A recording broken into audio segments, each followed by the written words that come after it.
Hello, everyone. Yes, we are back here with the foolery.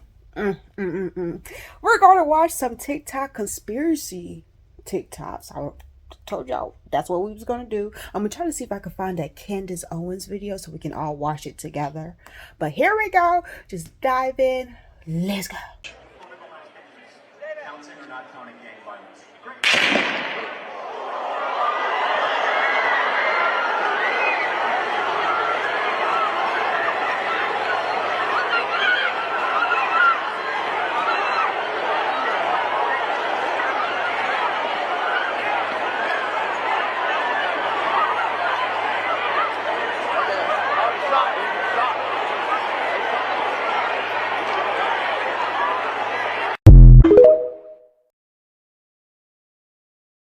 Okay, I'm going to state this, and I'm going to challenge Turning Point USA executives to issue a very clean statement saying that I am lying if this is not true.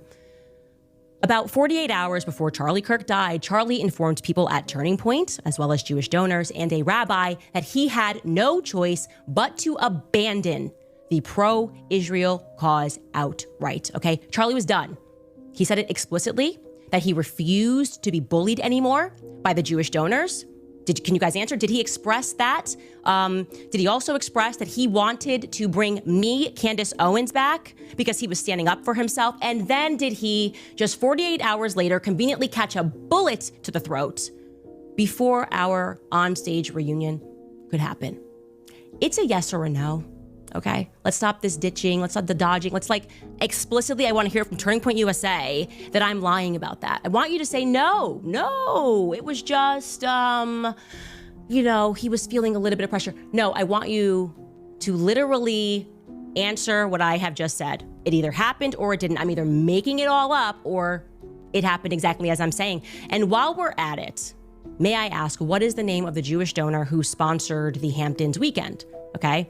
And to Pastor Rob McCoy, were there any LLCs that you or your son were being paid through that sat outside of Turning Point?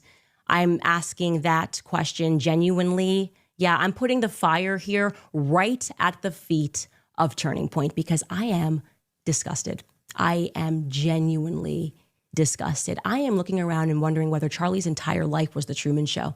None of you guys are behaving in the way that you should be behaving, okay? There is no way you are letting these lies fly unless, as I am hearing, unless it is true that there was a big payday that was on the line. And if Charlie radically stated that he was done with Israel, if Charlie said he had no choice but to abandon the pro-Israel cause because of, and I quote, Jewish donors, the behavior of Jewish donors, if he said that, yes or no, well then, I don't know, maybe some people didn't want to take that risk that he was going to become Candace Owens and Tucker Carlson at Turning Point USA with all of those presences, so much presence across college campuses. Maybe they didn't want to take the chance. You see, I'm just one person, so it's easy to just try to cancel my life and lie on me every second of every day. But Turning Point USA, I think, got a little bit bigger than Charlie, and I'm no longer going to allow this lie in this narrative. So answer the questions, yes or no. And I'm going to, again, challenge you to lie. And if you... I mean, come on. Let's take a deep dive into all the conspiracy theories surrounding it. Here's a handful of books that were posted on Amazon on September 9th, but Charlie Kirk was shot on September 10th. Then Amazon supposedly changed the date to September 11th, the day after. But the publication date still said September 9th. But if you go to search for the book now, you come up with this. Now you could explain this with just an editing error, or... This plane, identified as N88KG, took off from Provo Airport exactly 1 hour after he was shot. And that airport is only a 13-minute drive from the campus location. This plane apparently turned its radar off only a half hour into the flight. And as you can see, there is only one flight recorded for this aircraft. So there's a 45-minute window in which this flight is completely unaccounted for. And when you try and access more information on it, you get this. So I went on the flight radar myself, and this is what I found. Now wait for the time to hit the 7:48 mark. What was that jump? There's an apparent 35-minute gap in the flight time. So what was the next destination after this? There's more to get into, so stay tuned. But just know that nothing is by mistake. Nothing is by mistake. Nothing. I will never forget the time I was in Israel with my husband. Well, that was the second time, but the first time with my mother on a pilgrimage.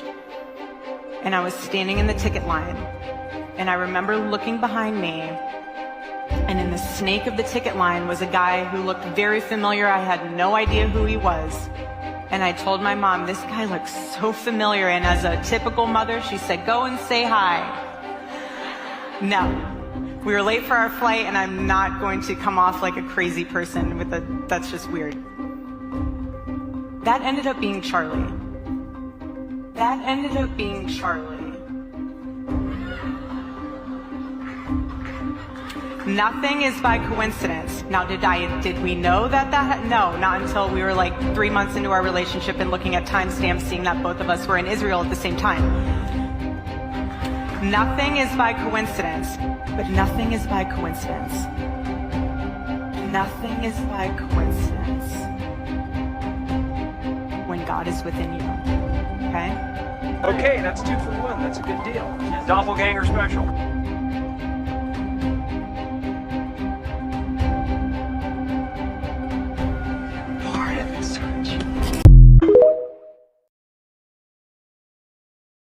Candace, I'm going to need you to do one more thing for us. I know you have your plate full, but you are about one of the 5 people that I can trust right now, one of them being Jesus. We need answers as to why the 1998 film Snake Eyes features the public assassination of a US politician by the name of Charles Kirkland on the 10th of September. Sorry, did I mention assassination was bullet to the neck? Something tells me this isn't a big old coinky dink. Good old glitch in the matrix. Don't think it's going to be that easy to blame this on the Mandela effect. And that's another thing. If Erica was like, don't say anything, or if she lied about anything publicly, if she was like, no, Charlie like wasn't attending mass, and like I would be like, okay, this is a little weird. Why is she massaging? But she's not doing that. So I just feel that it's unfair, and people that are not used to constantly being on stage and presenting like Charlie was, like that he had the it factor, you know. Charlie get up there and the room was alive, and now we're judging the people he loved in his life who don't do that for a living. And I just really just feels to me like it's unfair. So I wanted to express that and just say that. And yeah, anyways, next week we will not be on air.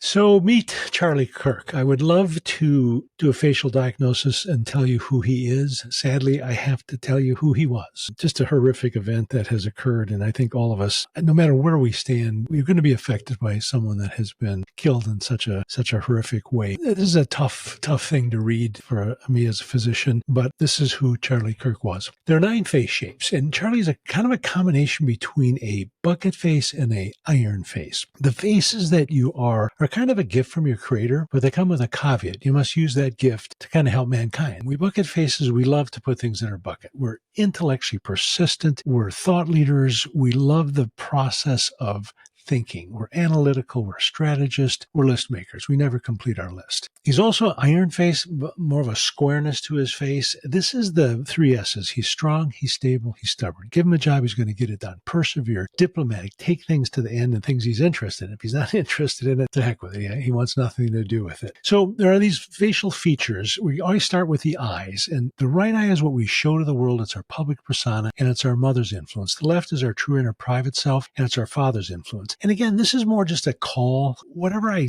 sense, I wish I could put math to this. I can't. It's just kind of what I sense. So when I cover up his left eye and just look at his right eye, what I see is someone that's very focused and someone that's very caring. Conversely, when I cover up the right eye and just look at the left eye, there's just a hint of sadness there. What's that about? Is that about a male? I don't know. I think we're going to find a lot more about him as the days unfold and more people talk about him. Eyebrows are interesting. Very, very thick eyebrows. This sign is a very strong constitution. Eyebrows are about passion, pride, temperament. So again, very strong constitution. He was given a very, very strong body. They're also low set, which means he's very willing to help others and he's easily approachable. That was his energy. He was willing to talk to anybody and everyone and never with any anger. There's just no anger on his face. I find that intriguing. Most people, there's some liver indicator, some gallbladder indicator tells us some kind of liver involvement. Hairline, very narrow hairline. How you determine that is where the hair touches the eyebrows. Mine very, very far back. His touched eyebrows. This indicates strict upbringing. Probably had to conform to parental wishes. It's always a decision, do you want to conform or not to conform? My sense is he did conform to parental wishes. He's also got that kind of widow's peak. This is a sign of someone that's very traditional, very charismatic. And he certainly was that. I don't know much about him. I'm a generation removed from him, but his goal was to speak into the lives of younger people. And he did that in a way, went with his iron face. He did it with a great deal of passion and had a great purpose with what he did. Cheekbones, very high cheekbones. These are a sign of being high standards. Anything high in the face, just think high standards. Cheeks are rounded, which means he's very feelings oriented, sensitive. He's very big hearted, but also very confident. Cheeks are about confidence. And when you see these cheeks that he has, a very confident young man. Nose, very narrowness to his nose. This indicates kind of a narrowed outlook. These people tend to be very conservative with money, but conservative in general. And of course, he was to the conservative side of the fence, which offended a lot of people, actually. This nose also indicates that he valued ideals over things. He put great emphasis on things that he felt were very, very important. Chin is very strong. Chin's about being strong-willed, and he was very strong-willed. People with this chin, everything they do it with purpose. It's also rounded, which means there was a warmth and kindness when people have these round chins, as opposed to a square-off chin. They're very straightforward. Or somebody with a narrow chin, they're very, very sensitive. But he was very warm, kind, very generous, very intuitive, but also a strong sense of family. This indicates an extremely strong sense of family. Also very supportive kind of individual. So that is Charlie Kirk. And I'm sad for what has happened here. Do not quote me on this because I could be 100% wrong. But look, as soon as I saw this video, I'm going to tag her in it and tag her in this video. But I saw her video. She said something very small. And from that small thing that she said, my mind went a mile away from what she said. And it didn't even have nothing to do with what I thought. It had nothing, not necessarily, but in a way it had nothing to do with what she was talking about. This year, because of everything that's been going on, where unpopular opinion, I'm gonna just let you know right now, you ain't gotta agree. You can think I'm crazy, whatever. It is my mind. I'm not crazy, but my mind do go yards away from what I originally be thinking. So let me just say this. I do think that this year's Thanksgiving is gonna be rough. Reason why I say that is because, no, it's not gonna be rough, but they're targeting Thanksgiving to be the day that everybody basically becomes submissive. Reason why I say that is because a lot of things has been going on in the U.S. Lots of it. If you're American, you don't even got to be American to know what's been going on in the U.S. We've been going through a lot. So with things that's just been going on lately, a lot of people, there's a collective that are waking up to a lot of things that are going on, especially a collective of people that don't usually notice these things. There's people that have been living their entire lives thinking that everything was normal or everything is good, and now they're just now seeing that we're not supposed to be living this way. Anyway, because there's a large mass of a collective of people that are waking up to a lot of things that is going on in the world, I feel like the government are going to target Thanksgiving and market Thanksgiving way more than they did ever before. Reason why I say that is because they control everything, literally. Like, we all know this at this point. They control the money, they control the marketing, they control the food. Not only that, and this is basic common sense, it should be at this point, the U.S. government controls our money and our health.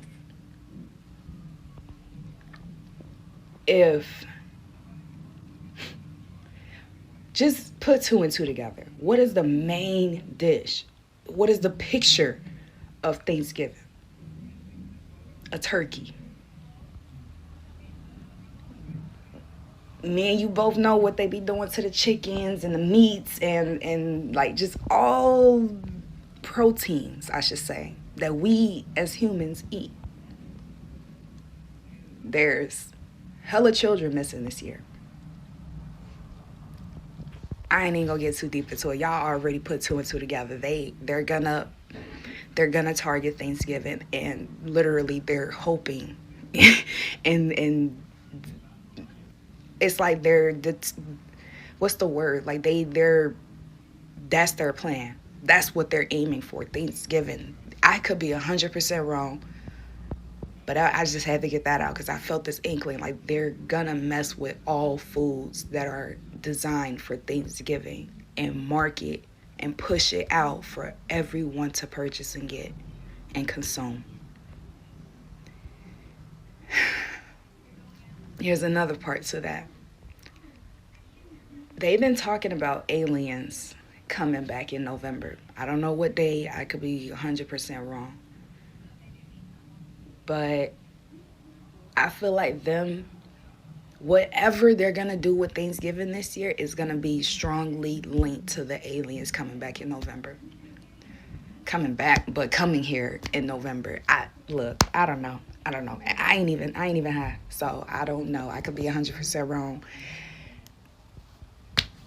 I don't know. Y'all have a good day.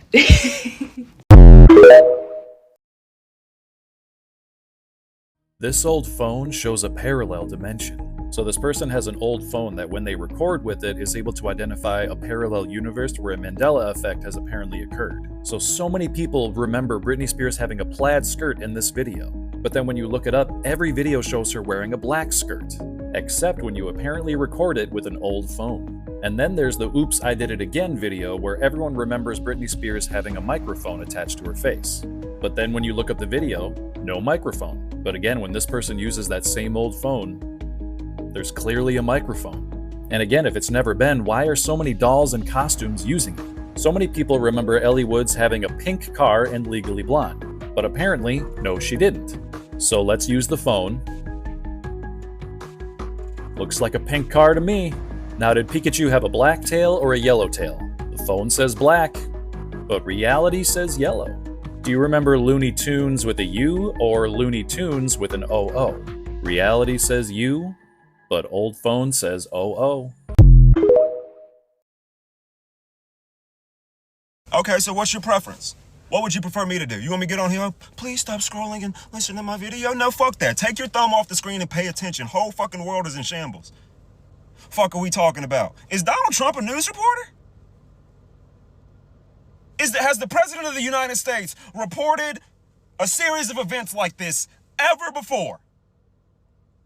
Is there not a normal, legal, structured process for how news is released after a tragedy, after a murder, after an assassination? But Donald Trump, if I'm not mistaken, he was the first one to confirm the passing? And now he's giving us play-by-plays of what he wants to do and actions and steps that the FBI is taking and suspect. Is he a reporter? I try not to go down these conspiracy theory rabbit holes, but this one makes sense. There's details that make sense in this one.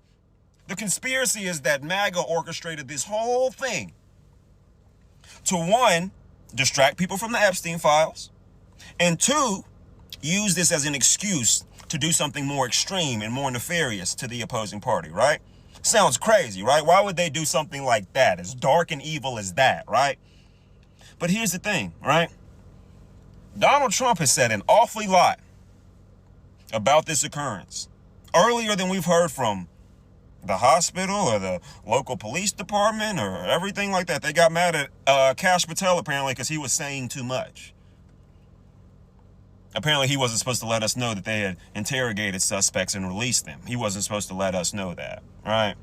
But what really made me kind of be like, oh, fuck, with this whole was it planned by MAGA thing, that video he posted is AI. I done watched it over and over and over and over again. That video Donald Trump posted is AI. Y'all saw how his fucking pinky just shifted like that? That's an AI video, right?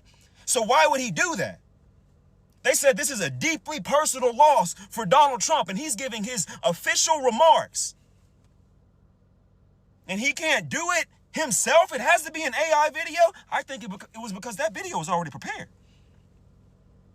They already had that motherfucker loaded up. Y'all remember when Drake dropped push-ups, I think, and then Kendrick dropped whatever right after the fact? No, it wasn't in that order. Whenever Kendrick dropped Meet the Grams, shortly after Drake dropped Family Matters, right? Because he already had it posted, it was hidden, and then he unhid it and it was there, and we were like, damn, that was quick.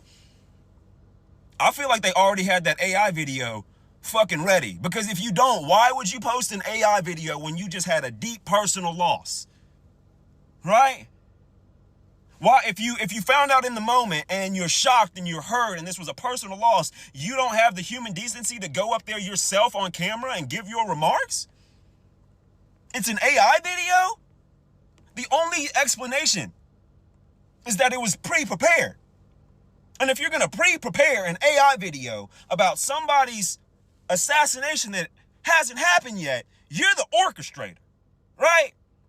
Another detail that is scary with how it makes sense, right? Immediately after this guy leaves Earth, right? You got Republicans and MAGA across the entire spectrum, right? Blaming the Democrats almost immediately. We're gonna wage war on the lefts. This is a crusade against the Democrats. All this stuff immediately after. When normally, when something like this happens, the police prefer that people don't do that because it makes finding key details a lot harder. It really muddies the water when everybody's throwing in their motives and their reasons and things like that. The Republicans, the lawmakers, they said, fuck that. This is definitely the Democrats. We're going to muddy these waters right now. Fuck a police investigation. That's weird. That's uncommon. That's a big deal. And I'm really thinking like, okay, out of all these events this guy has had over the years, all these different colleges he's been to, all this public exposure he's had over the years, why Utah? Why this moment? Why September 10th? Why a predominantly white state, a predominantly red state? Why there, why now? Why was it such a calculated, targeted, successful hit? One shot to the neck? One and done? Gone in the wind? I think they have the suspect now. Let's hope it's not a fall guy, you know? I do hope they catch him, you know what I'm saying? But none of this makes sense. None of this makes sense.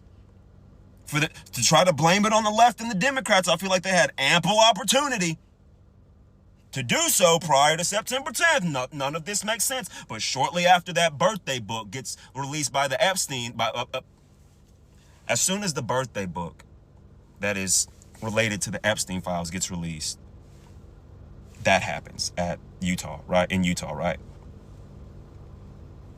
A major event that has gripped MAGA, taking their attention off of the Epstein files, and now they're pissed off and wrongfully blaming the Democrats.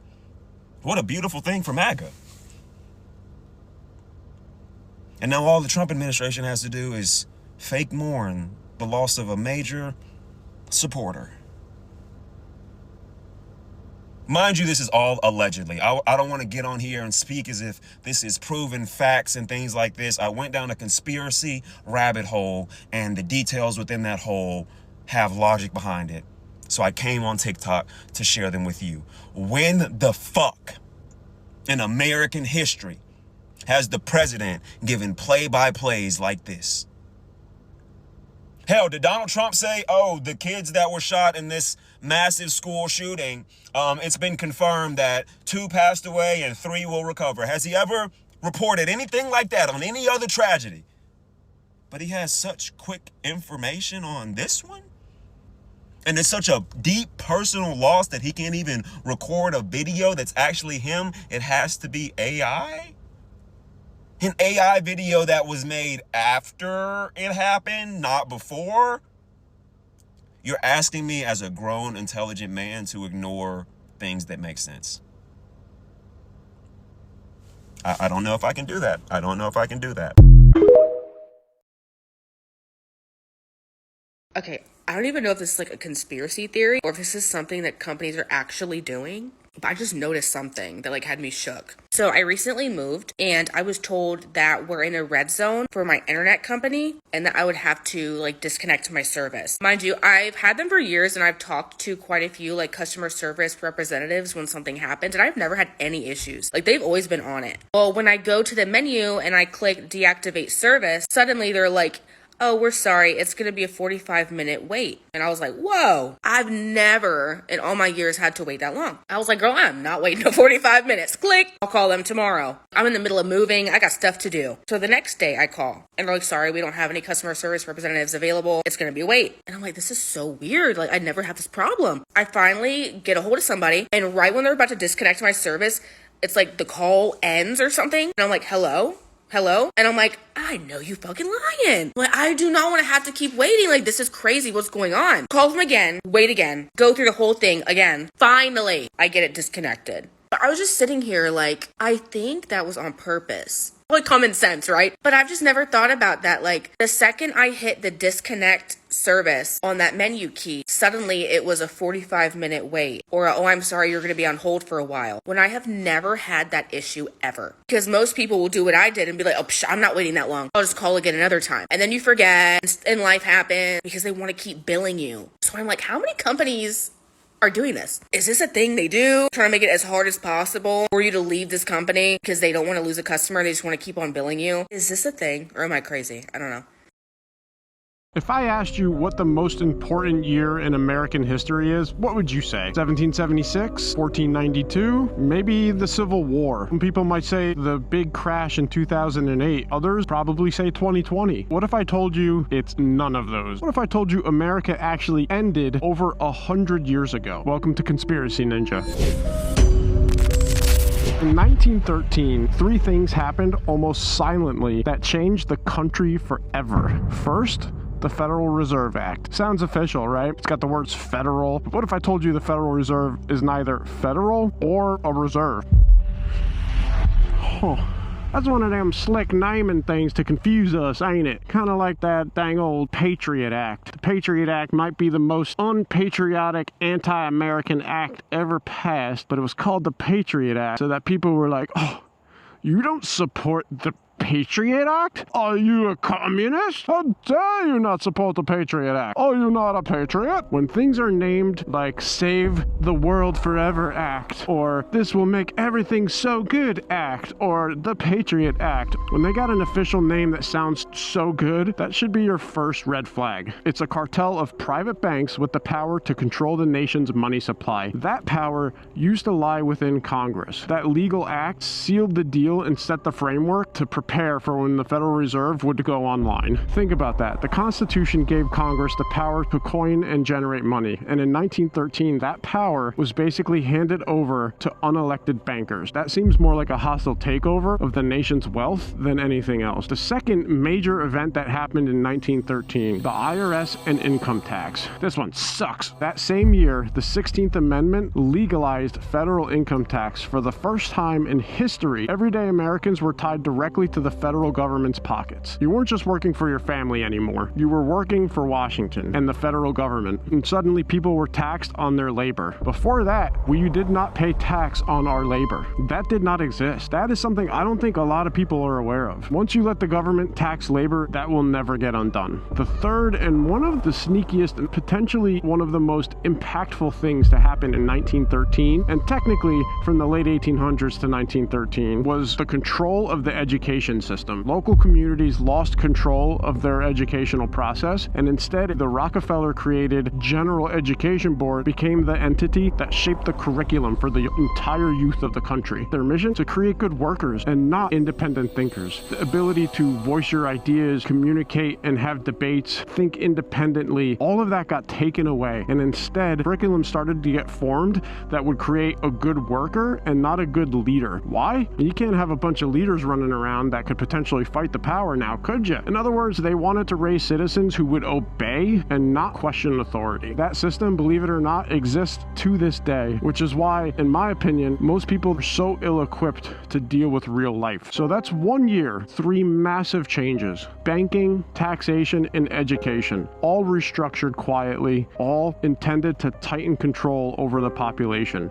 and all of them still significantly impact all of us to this day. And at the time, most Americans had no idea. It wasn't loud like 9/11. It wasn't obvious like the crash in 2008. It was just a whisper that reshaped our entire future. And here's something else. What if I told you that the Titanic sinking 1 year earlier in 1912 might not have been a tragic accident, but a setup that made sure 1913 could happen exactly as planned? Stick around for that video coming up next. Each one of these events that happened in 1913 could be a Conspiracy Ninja video onto themselves, and I just might do that. If that's something you're interested in, which one do you want me to do first? Let me know in the comments. Make sure you follow and hit the like button. Thank you for watching. Stay safe, stay grounded, and I'll see y'all on the next one.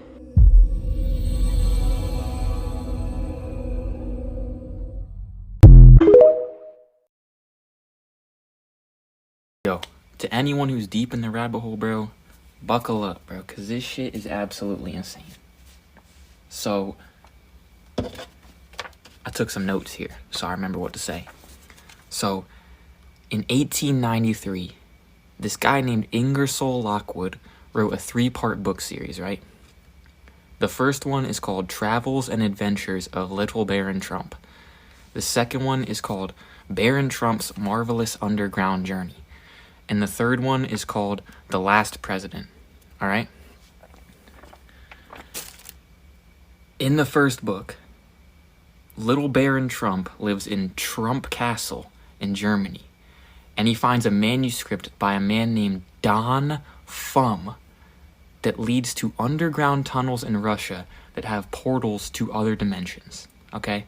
The first 2 books are just about Baron Trump and his dog, like, exploring all these weird dimensions, right? But this is where it really gets weird, bro.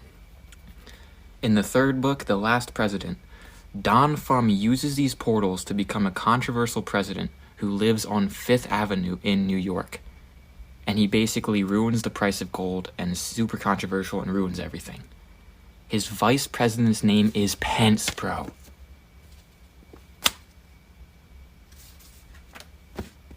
That shit is absolutely crazy, but it gets even crazier, bro. Ingersoll Lockwood lived on the exact same street as Nikola Tesla when he wrote this book series.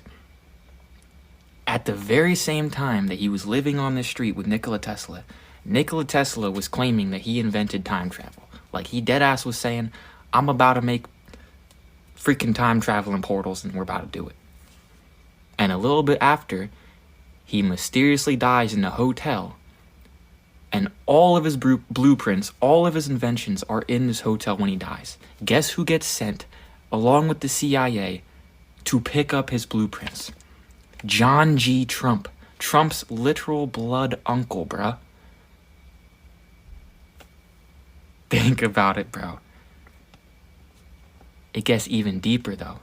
Wernher von Braun, Nazi scientist, by the way, founder of NASA, wrote a book called Project Mars in 1953 about a man named Elon who takes everyone to Mars.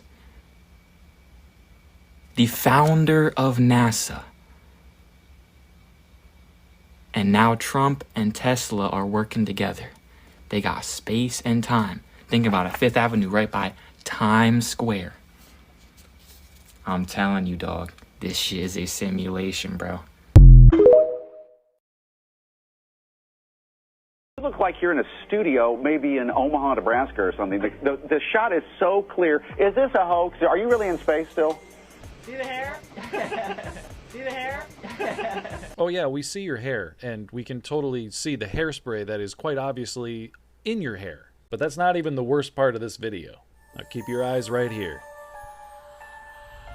Now, he obviously pulls on something, a wire harness, something. And then there's this guy who's handling something invisible and then putting it on the shelf where it's obviously supposed to go. And then there's this guy who's just casually floating back and forth. just to show we're in space, in case you forgot. And then we have this guy here. It's the incredible disappearing astronaut. What just happened there?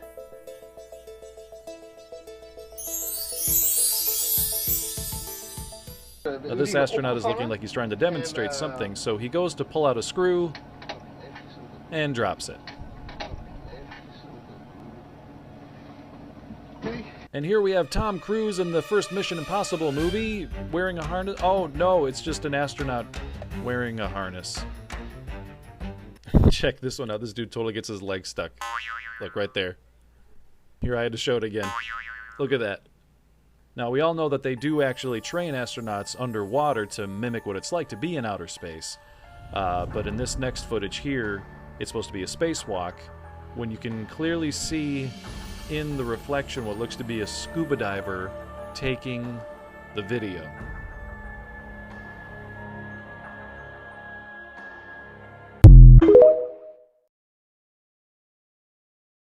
Okay, I have a spicy conspiracy theory for you today. And I'm just going to start out by saying it's a lot easier to control the masses and control the narrative around something through emotional manipulation. So you'll notice if something is considered a tragedy, it's like totally taboo to ask questions about it. Case closed, that's it. So if there's people in the comments that have a problem with this or calling me insensitive for talking about this, that's fine, because if it's true, that's the desired outcome. Anyways, this is the crew of the 1986 Challenger space shuttle mission. Infamously, on January 28, 1986, the space shuttle exploded right after takeoff. The disaster was broadcast on live television to 40 million viewers. Two men, Bob Eberling and Roger Boisjolly, worked tirelessly to warn NASA about an issue with the shuttle's O-rings, making calls and warning anyone that would listen going all the way back to October the prior year.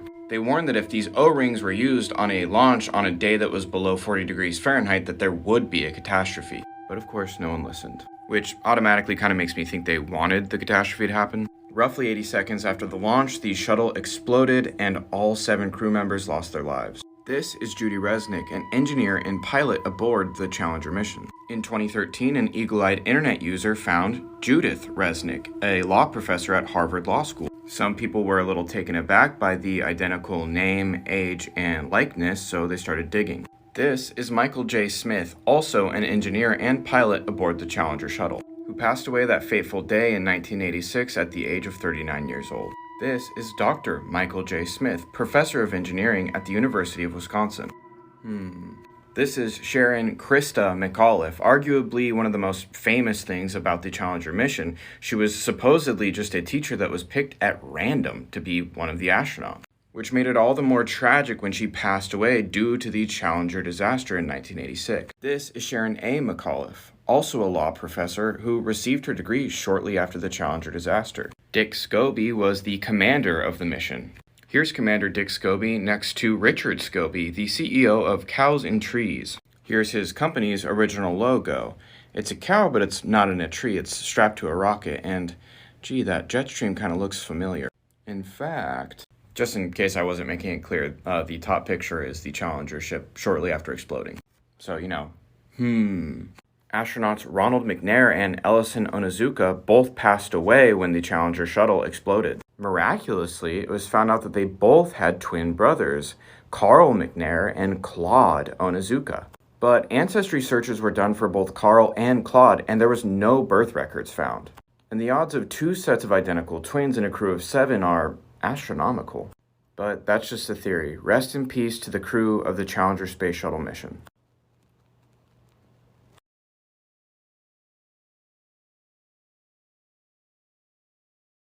So we have some breaking news on, of all people, Marilyn Monroe.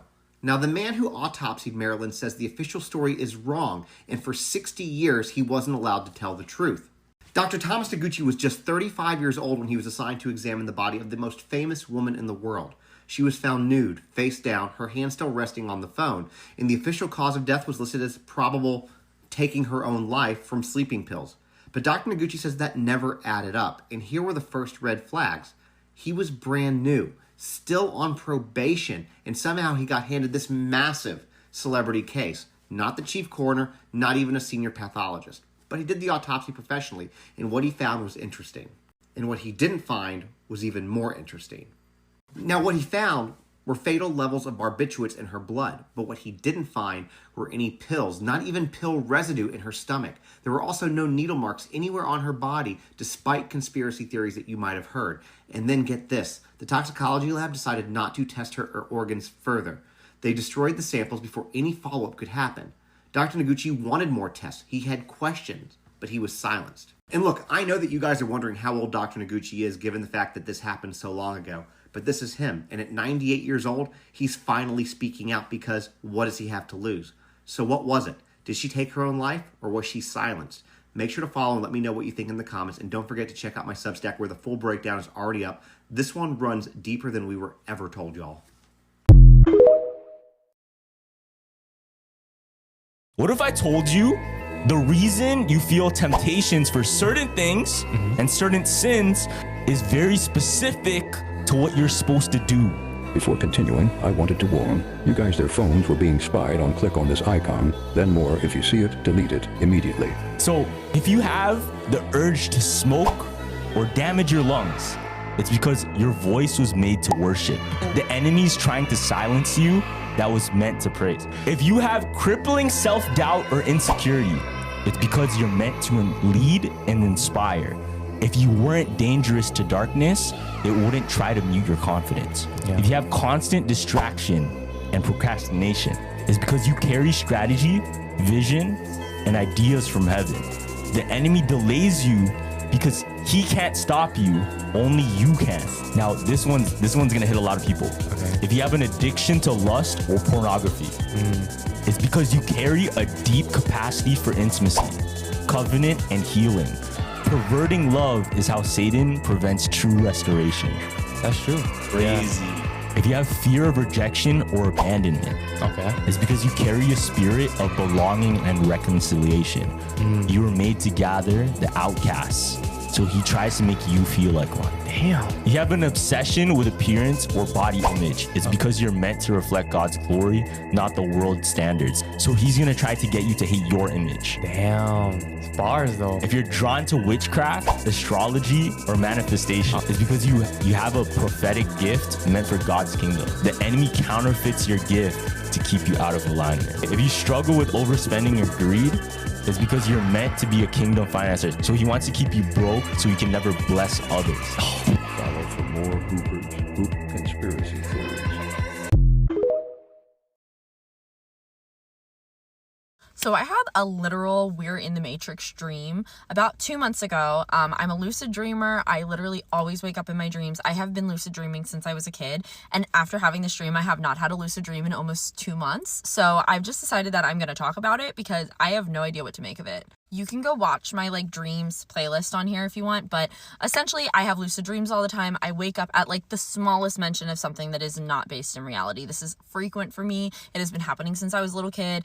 It leads to some very cool dreams, some very interesting stuff, but this one was actually scary. So essentially I had a dream. It was just like all the other dreams. I was in my bedroom, I'm playing the piano. I think I'm 17. I'm at my parents' house. It starts out, I'm doing something kind of mundane and usual. And then I have this strong feeling if I look out of my bedroom window, it's not going to be, the view of the forest that was my parents' backyard. So I look out the window, sure enough, there's dream characters everywhere. There's streets. It's like a whole circus outside. And I'm like, oh, okay, I'm dreaming. But I didn't want to say that out loud. And I was alone in my bedroom. So I was like, okay, so there's no dream characters here to kind of take me away. No dream police. So I sit down and I'm like, I'm just going to play the piano. I'm just going to sing. I'm just going to try to be creative in this space. Hopefully I don't wake up and that'll be fine. I'll just be kind of lucid here. So I'm playing the piano and my fingers start doing that dream thing where you're kind of getting sucked into stuff. The piano's kind of being weird. And so I get a little bit freaked out and I go I'm dreaming, stop, whatever. So immediately when I'm I'm dreaming, cut. Immediately the piano stops being weird, the room stops being weird. I kind of look over to the door. There's a woman standing there with a clipboard. So then I'm in this room. This girl's there. She's got a little pixie cut. She's like, oh, you gotta go. She got the clipboard. I'm like, okay, I know I gotta go. But I'm can you just like answer some questions for me? So she comes over, I'm sitting on my bed, and as I'm asking her these questions about like why I have to leave and why I keep waking up in my dreams, I'm kind of looking around, and all of a sudden like the walls start to be weird. If you've ever seen Community and you know what the Dreamatorium is, it kind of starts like glitching. Like it's like, am I in some sort of like weird white room that has like lines and it's almost like a projected virtual reality? Like that's what it looked like. So as this like dream woman's talking to me, suddenly everything turns into this very like, it's a virtual reality space, and it's almost like the VR dies, and this other woman is standing there, and she's like, she gets real weird. She's like, oh my God, no, like I have to fix this. What? She's like, you were supposed to wake up. And I was like, what do you mean? She's like, you're just like not supposed to be able to access this space while you're in a dream. Like you should not be here. And I don't know how you got here. And like, we are going to be in a lot of trouble. And I was like, what do you mean by we? So essentially she takes me out of this room, and we are on some sort of like a spacecraft, and she takes me over to this screen. It's like in the wall, and it's showing like past dreams that I've had from like this camera perspective, and I'm seeing them, and I remember that I've had these dreams. I'm like, how do you have access to this? She's like, I actually have this whole file on you. Like we've been watching you, and like essentially, you know, like we know that you can lucid dream, like, but you're not supposed to be able to leave the dream and come into like what is here reality. And I'm on literally, it's like a spacecraft, but it was very weird. And essentially she keeps showing me like the moments in dreams when I become awake, and she's like, humans aren't supposed to be able to do that, and we don't know why you can do that, but like this is you waking up in all your dreams. And there is like this shift in the dream, and I can see it from like a third person point of view instead of my experience, but it's all dreams that I remember having in the past. And I'm like, I just want to explore, so I don't know what you're talking about. She's just like, no, it goes beyond that. Like, you shouldn't be able to do this. She brings out this folder, and it's numbered. Like, I have a number, like a case number. And she's just like, yeah, your number, whatever. And, like, we've been watching you for a while because, like, you can do this and nobody else can. And, like, we just want to know why. But, like, essentially, we're going to have to stop it from happening. So I'm not gonna lie, at this point, I start getting really freaked out because I'm lucid. I'm physically, like, in a body. I'm there. Everything feels very, very real, and I'm like fully aware of who I am. I know that I'm like back asleep on Earth. I'm in a dream. Like I know everything, but I also have all these memories of like all of my dreams as well. And so she takes me into this room, and it's like a waiting room, and there's all these people who are dreaming, and they're like catatonic, and they all have these handlers, but like literally they're catatonic. Like I'm trying to like look at them, get their attention. Like nobody is responding. They're all asleep, and something's like wrong with them or wrong with their dreams, and they're waiting to be kind of like processed. And they're in this room. So then these like military people come up to me. They're not like United States military. It literally, like, I don't know how to explain it. They seemed human to me, but it felt like futuristic or alien or something. Like, I don't quite know. It was like this group of people. And they come and they like escort me to a bridge of some sort. Like not a full bridge, like the bridge of a ship. And this is where it gets really weird, but they start asking me about like vaccines or like shots or something. Like they're asking me about that. And I'm like, yeah, like I've got all the shots on Earth that I'm supposed to get. And they were just like, no, like something's wrong with your DNA. Like you're not supposed to be able to wake up here. Like we're going to have to give you this injection, and then you'll never be able to lucid dream again. And I was like, excuse me, what? And this handler woman's like apologized. She's like, I'm really sorry that we have to do this, but like we have to do it. You can't be here. And so I'm just like, what are you talking about? They start talking about like B12. I don't know where that came from. They started talking about like certain genes, and then they put these like dots on my veins. I was like, get off of me. But I like can't wake up. I'm lucid, but I can't wake up myself at all. So essentially I have this conversation with these like higher ups, like whoever are the captain or whatever. And they're telling me that like, they're asking me questions. They're asking me about my experience. I'm asking them about like why I can't be there. They're kind of being like, well, that's classified, whatever. And then they like prepare this injection, and they give my handler like a shot, and they're just like, okay, you're gonna have to like take her back to the room, give her this injection, and she's never gonna be able to lucid dream again. And I'm like, what? So I get taken back to the room, right, with this woman, and I'm like, please don't do this. Like I love lucid dreaming. I don't want to not be able to lucid dream. And I kind of asked her, I was like, what is the problem? She's like, she said something about like, I'm able to see beyond, and I shouldn't be able to like push through the layers of that reality, but I can, and it's dangerous. So I was like, please don't do this. So then she goes and she leans in, and she like doesn't give me the shot. She like squirts it out. She's just like, I'm actually a huge fan. Like I've watched your videos, like I've been following you, and I've asked to be assigned to this case because I have been watching you essentially like your whole life. And I think this is like really amazing that you can do this. She's just sort of like, I'm going to help you out. And so essentially she told me to just try to like pull my consciousness back, try to be like as unconscious catatonic as I can be. And like I started crying and she's like, that's fine, but like you have to just like wake yourself up. So I just like pulled my consciousness back and I was like sobbing and I woke myself up. And then it was crazy because essentially like she was telling me like if they find out I didn't give you this shot, like they're gonna come looking for you. They don't want you to be able to like dream like this again. And then when I woke up, I literally had like 104-degree fever. I was not sick when I went to bed, and then I woke up with this 104-degree fever. Felt like I was dying, and I was sick for like 4 days with like this horrible flu that came out of nowhere when I had that dream. And ever since then, I haven't had another lucid dream. Like at all. In fact, I'm having like weirdly normal dreams, like dreams about stressful things going on in my life, like dreams that would wake me up, and I have not had another lucid dream.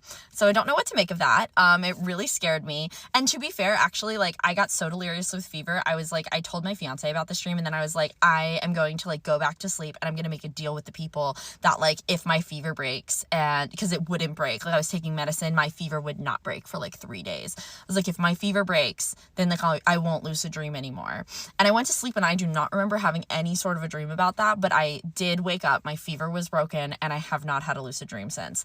So I literally don't know what that means. And if anything, it's really hard to think about because I'm just like, it was so real, and I can very vividly remember being there for like the whole dream and what everything looked like and how futuristic and alien it was. And it was actually really scary. Like when I woke up, I was so paranoid that I wasn't going to be able to remember it. And I was so sick that it was like really hard to even like write it down. So yeah, I don't know if you guys have any thoughts or if anybody else has had any experience like this. Essentially, like I don't want to be like we are stuck in a matrix or anything like that, because maybe dreams are just weird things. But considering I've had psychic dreams, I have dreams about people's deaths, like when they die, I have like premonitions, and that's really connected to the real world. I'm just sort of like, I don't know what to make of this dream. And like I said, it's been 2 months and I don't think I've woken up in a dream since. So that's that. I've been eating human meat for probably quite some time. I said what I said, it is what it is. Why are you looking at me like that? Because you have been too. We've all been doing it. 50 years ago, a film emerged that left audiences profoundly unsettled. Released in 1973, Soylent Green eerily predicted a future that we live in now. The film pretty much stated that by 2022, humanity would face a huge shortage in food. Now, in this movie, the lack of food caused the food suppliers to do the unimaginable, selling citizens human flesh. The film was marketed as science fiction, but what if it wasn't fiction at all? What if it was a warning? Now, in the film, a massive food shortage left people literally starving, leading to a complete environmental collapse. It is in this crisis that Soylent Green emerges as a crucial player. In simple words, they're the food manufacturers. They're distributing the food. The food that they were distributing was also called Soylent Green. It was literally a square, flat-shaped, like, cookie. It was supposed to be made from high-energy plankton from the ocean. This is where it gets wonky, and I truly believe that this is happening to us humans today. Okay, now think about it. Walk into any supermarket right now. The ingredients on boxes are listed with chemicals, natural flavors that aren't natural, food severely processed in labs. This is what really drives me crazy. All organic food is extremely expensive, but you can buy a lollipop loaded with sugar and bioengineered ingredients for 80 cents. Miss Ma'am. No. I don't know if any of you guys experience this. Like, I remember back in the day, if I went to like Wendy's to like go through like the drive-thru, the salads, bitch, a box of rabbit food would be like $7. You want me to pay you $7.89 for a box of lettuce? You have to pay more for something healthy versus unhealthy. It's almost like they want you to stay sick, stay contained, stay controlled.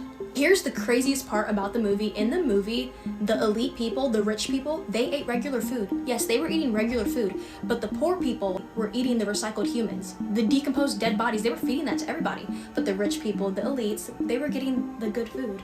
Literally, the movie tells you right there, if you're rich and you got money, you're gonna be taken care of. You're gonna be fine. But if you're unwealthy, poor, broke as a joke, they don't give a they don't care. But I mean, you should have already known that. They don't care. They're gonna feed you people. Yeah. What if in 2022 this actually happened? What if in 2022 they started feeding us humans, recycled humans? Maybe that's why there's so many mental illnesses today. I don't know. Maybe it's because you're eating your next door neighbor, Sarah, that you haven't seen in a while. You thought she moved out. No, she's in your motherfucking Popeye's chicken sandwich. Ew. See you guys in the next one. Okay. I'm just sharing this with you, and like I said, this is something that is an intern that really changed my life.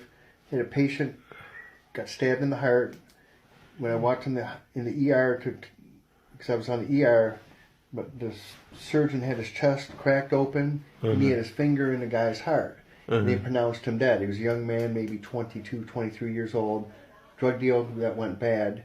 He died, and the surgeon was a Christian, Dr. Forster to be exact, said, we're not going to let him go without a fight. So he took him to the OR, took him to surgery, pumped him full of blood, got a pulse, tied the hole in his heart up with a suture, and since I was on the surgery unit, I had to wait until he woke up. After about 4 hours, the guy woke up, and he looked me in the eye, and he grabbed me, and he started crying, sobbing, and he said, I met the devil.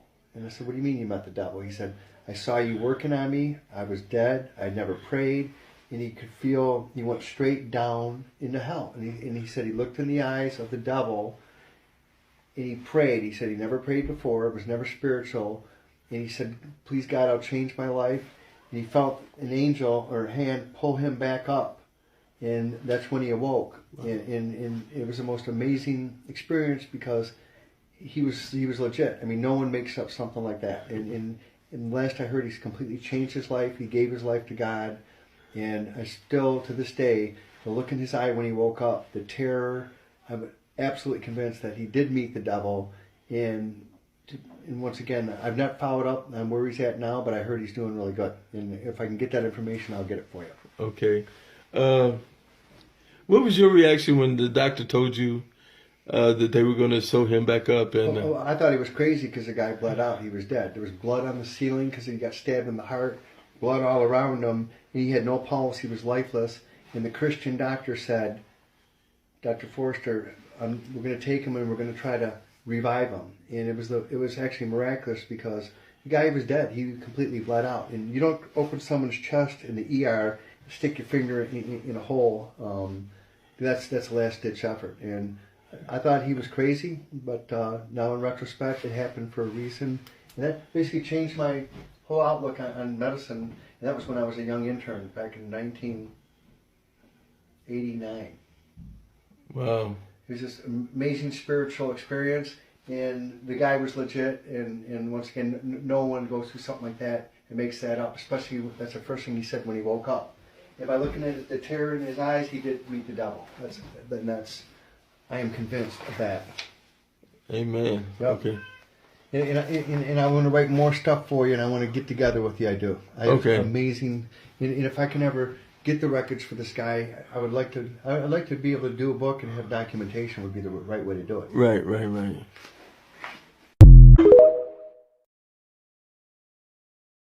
Wait, you had an encounter with the devil? Yeah. I didn't even know about that. Can you like... They booked me for a photo shoot. This is what made me start getting into God right before I got locked up again. Yeah. This is how I knew God was talking to me though. I was straddling the fence still on belief. This is why I was telling you I didn't know what to believe because I was getting into all the spirituality. I ain't know what to believe, and God sent me a real encounter, so I went up. I got booked for a photo shoot. They took me all the way up this mountain. I was on top of the mountain. We finished the photo shoot. They have OD cars. They got a 3-seater McLaren. They got a Ferrari.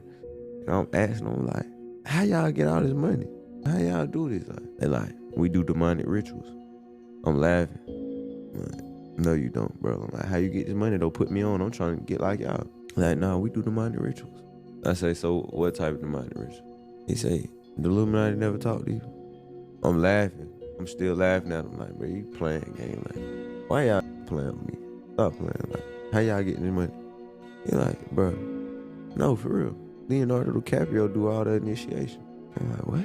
I'm like, who is that? What is you talking about, gang? He was like, he giving me a list of people who all did it. I'm gonna keep it PG-13. He was basically saying, either you let them peg you or you do oral and you'll get whatever you want tell them what you want. If you want to be the next big actress, next big whoever, I can take you to somebody. And all you gotta let them do is just do what they want to do to you, just for a night. Do some gay, basically do some gay. That's what he was telling me. I'm like, hell no, you playing, man. You playing. So I'm still not trying to believe this. And he like, this when they get to laughing, they like, oh, we need to take him to the booty club. Stop playing with me, bro. He like, bro, I can make it happen. Now, while they doing all this, I'm trying to call my Uber. We on top of the mountain though. So I don't got no service. So I'm like, all right, I see which one need to work on me. They take off. The people who booked me, they take off. Like I tell them, I'm like, all right, y'all can take me to y'all Korean barbecue. I'm telling them this, cause they was telling me, they was like, when I start calling my Uber, my flight was finna take off.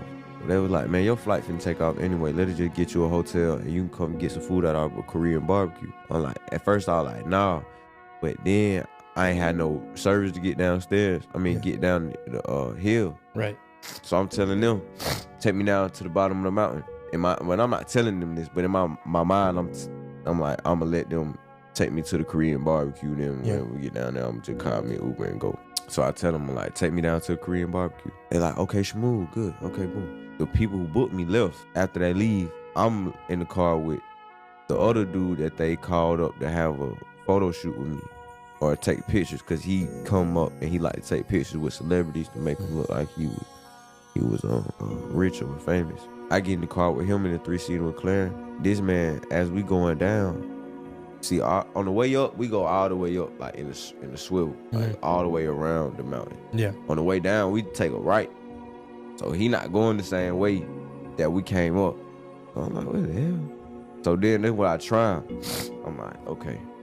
I'm like, take me to go get some McDonald's, gang. I want to go get some McDonald's. He said, we not going to take you to get no McDonald's. We spent all this money to get you up here. This face change, gang.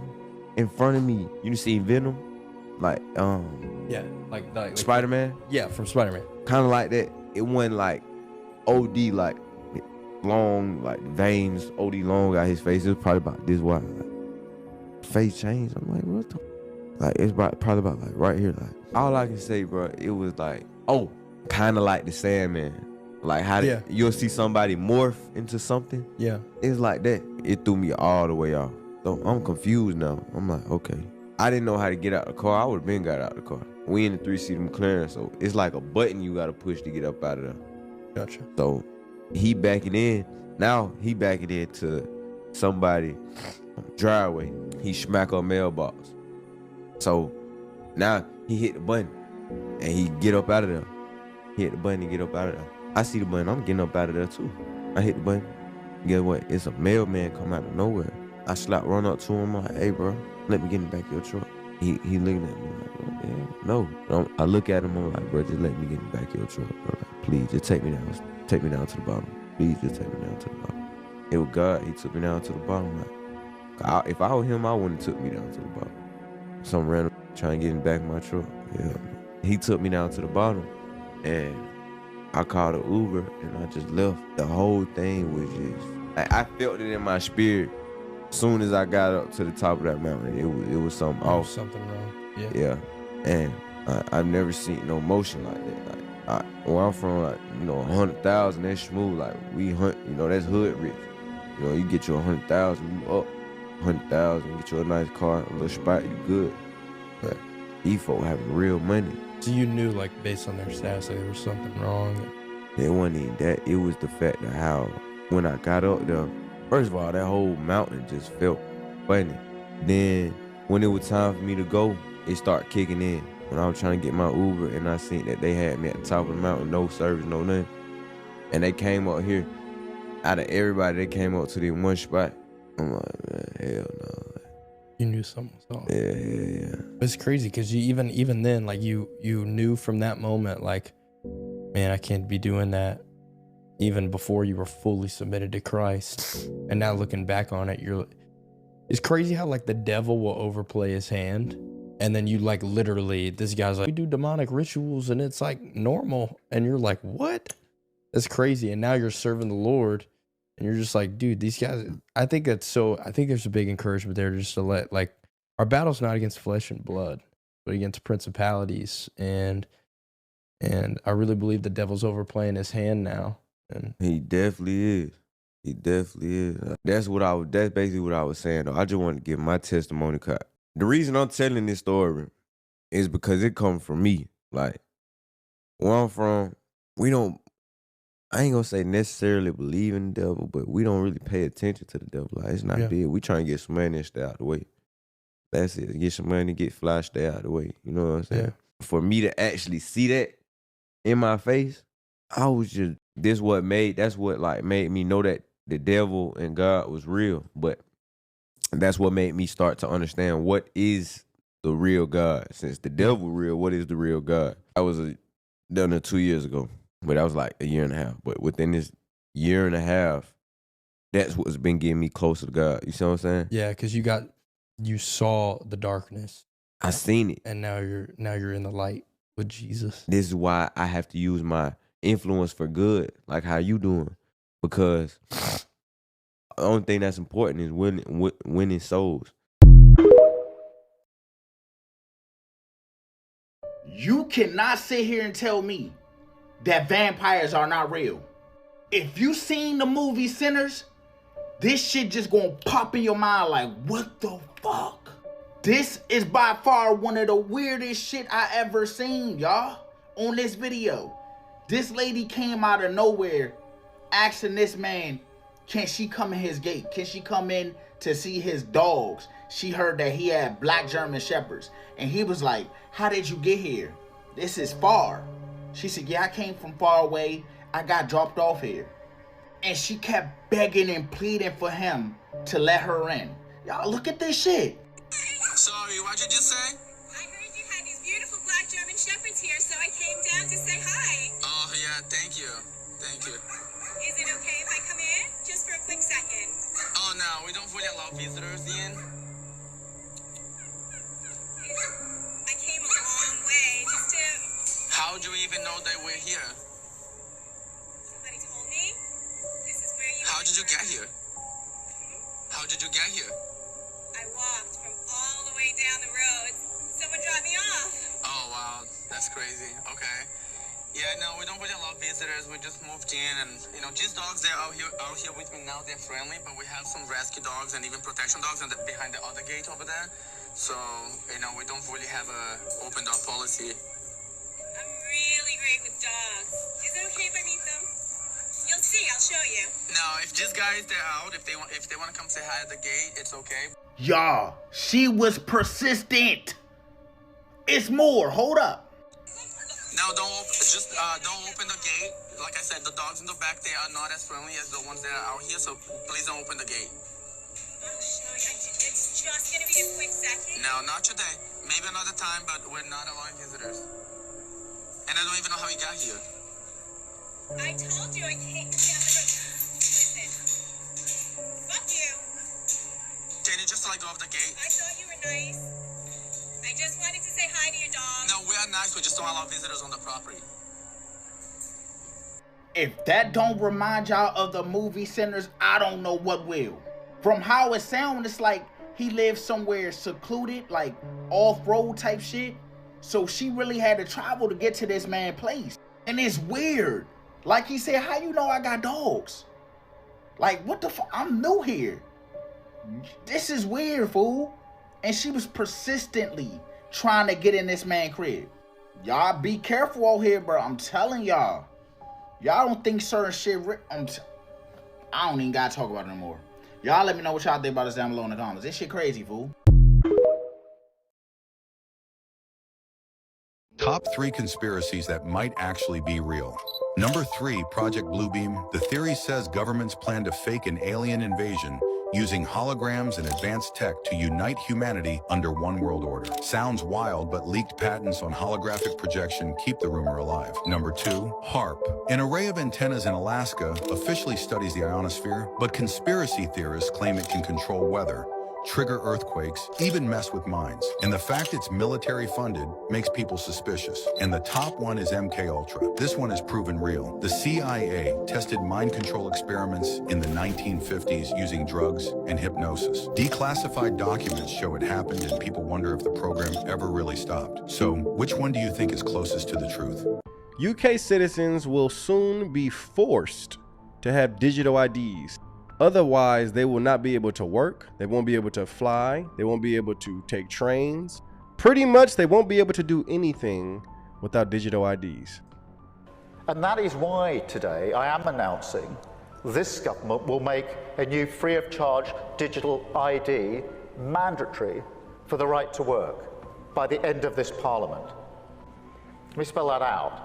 You will not be able to work in the United Kingdom if you do not have digital ID. It's as simple as that.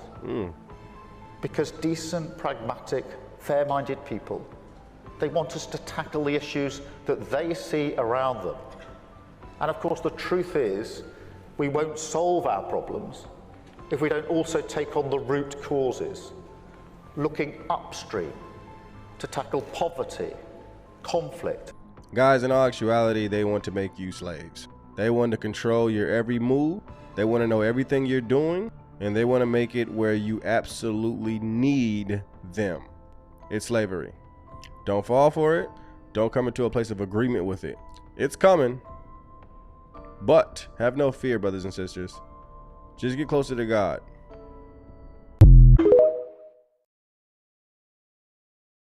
Summer of 2021, power companies in Texas automatically raised the temperature of so-called smart thermostats in thousands of homes to help save energy during a heat wave.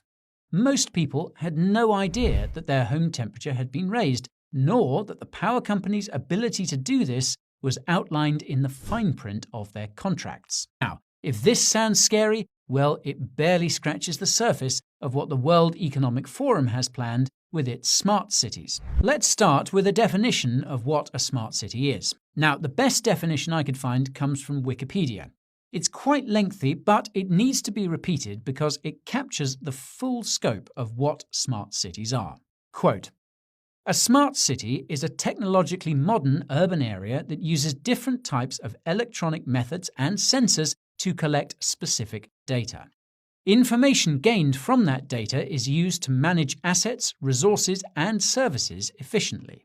That data is used to improve operations across the city. This includes data collected from citizens, devices, buildings, and assets that is processed and analyzed to monitor and manage transportation systems, power plants, utilities, water supply networks, waste, criminal investigations, schools, libraries, hospitals, and other community services. Smart cities are defined as smart both in the ways in which their governments harness technology as well as in how they monitor, analyze, plan, and govern the city.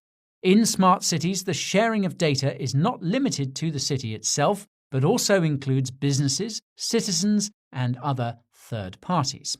End quote. In short, then, a smart city is a place where everything you do is tracked and managed by the government, including what you do at home. This is possible because almost every single modern home appliance has internet connectivity, not just thermostats. Fridges, microwaves, TVs, cars, and even home entry systems are all connected these days. In other words, smart cities are the dictionary definition of a digital dystopia. Now, it's important to note that smart cities and 15-minute cities are not the same thing. Tell you the plan. The plan is in Oxford, and this has just been passed by the council, to divide the city here into, a bit of a squiggly city, into 6 parts. So 1, 2, 3, 4, 5, 6.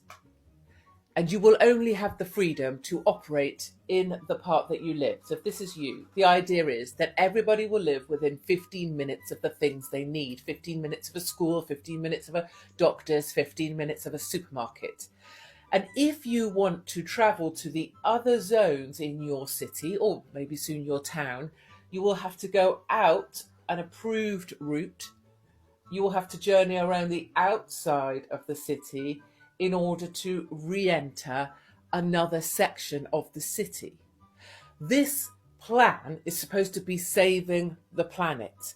And the idea is that you won't simply be able to cross over into other sections of your city anymore. So if your mother, for example, lived over here, you wouldn't be able to just go across and see her. This would all be done via e-gates, electronic gates, and number plate recognition. You in your area will only be allowed within that 15-minute zone that you've been allocated. The number plate recognition will know if you leave your zone. And you can apply for permission, a permit, to leave your zone and travel to another zone. But you'll only be allowed to do this about 100 times a year. This is real. I just have to stop and say that. This is actually being passed by Oxford Council. This is happening in the next 2 years, 2024 it begins. And if you use up all your 100 passes that someone designates whether you're allowed to have to go into the different zones, you'll be fined. Your number plate will be recognised. It will observe that you've gone somewhere you're not allowed in your own city, and it will fine you £100 or £80 or whatever the fine number is. This is coming your way. This has already been approved in Oxford, in Canterbury. As another scheme, it's for 5 zones, but the same principle. This is not by chance. And what I want to take you through now is the controlling mechanism to any criticism of this. Then I want to take you through the parallels, the similarities, the patterns that you can see from this sort of coercive control. And finally, I want to take you to the dark side. So 15-minute cities, how they manipulate the narrative, controlling any opposition, patterns that we've learnt already from COVID, and then I'll take you to the dark side. So when you're locked into these neighbourhoods and you're only allowed within 15 minutes of your home address. Again, Wall Street isn't about money. It's about children. It's about the government and fucking selling children. Okay, yes, money's this. Now, like when I worked in the car business, they don't even need to sell all those cars. No. Because they're already paid by your straw man. You walk in there and sign a deal, your account is supposed to pay for everything in your life. Right. You don't work. There's no working. No. But they changed it in the 1900s and created the banking industry, which goes back to Phoenician times. Okay, they would tax you in one way or another and create banking in Phoenician times. You're talking over in the Middle East, okay? Yep. It goes crazy. Now, ancient Egypt isn't in Egypt. It's actually in the Grand Canyon. They don't want you to know that. Yeah, I suspected that. There's pyramids down there. There's pyramids in the Bermuda Triangle. That's why they lie to you about the Bermuda Triangle. It's a fucking lie. Right. Because there's space stations down there. The extraterrestrials come out of our waters and they go down to the next world. Right. Okay, it doesn't always go up through domes because you have to have a certain frequency to get through a dome. So a lot of them go down the shoals under the earth of the whole plane of Earth and come up through oceans. We don't have that technology because we're only 8,000 years old. Right. They have it and have been fucking monitoring us since we were born. Right. But we don't know that because we're stupid and we pay attention to television. Yeah. So, yeah, that's all. I feel like I'm missing something, kind of like this guy. Am I missing something? Am I missing something? Hold on, this is not even the best of it. Am I missing something? Yeah, it's going to be all the kids that's going to be missing after these ice cream trucks get filled up with gas. Whatever you do, do not look this up right now. This is one of the most disturbing things I have ever seen. There is some big new developments on the potential ice truck killer, and you all need to see this and share this right now. People in the last few days have managed to capture some photos of the people who have been driving these vans, even though they're not exactly very clear. However, in the last 2 days, hundreds, and I mean hundreds, if not thousands of people now have been coming out with reports of them seeing these trucks. Whether that's recently with this incident, or before, like years or months ago, of people having the same thing. This is interesting because it tells us two things. Is something pretty major going on nationwide, or is this just a coincidence that's been blown out of proportion? Let me know your thoughts. This is the stats in Virginia of missing children in the last year, and yeah, it's pretty insane. 88 children between August 3rd and 9th when these sightings were happening. However, a lot have been going on in 2025, way before this, and years before. The state police have confirmed that no evidence of mass abductions is taking place, and this is all just a viral social media phenomenon. And the major headline here is all subjects were found who have been reported missing recently. But there is still this huge list of people that has been in the headlines that are presumed still missing. As I say though, the police have confirmed nothing is going on. Playing devil's advocate here, it is the summer, people like to stay out later, maybe in the hot weather these ice cream vans have been staying out later and now people are just noticing, as there is videos of people genuinely going and getting ice cream at midnight. But there is also laws that you can't do this and have an ice cream van with music on after say 7 PM because it's a distraction and a noise in the neighbourhood. So it does seem very weird, but lots is coming out, the police have said nothing's happening, so we got to take their word for now. But let me know your thoughts on all of this and I will keep you updated.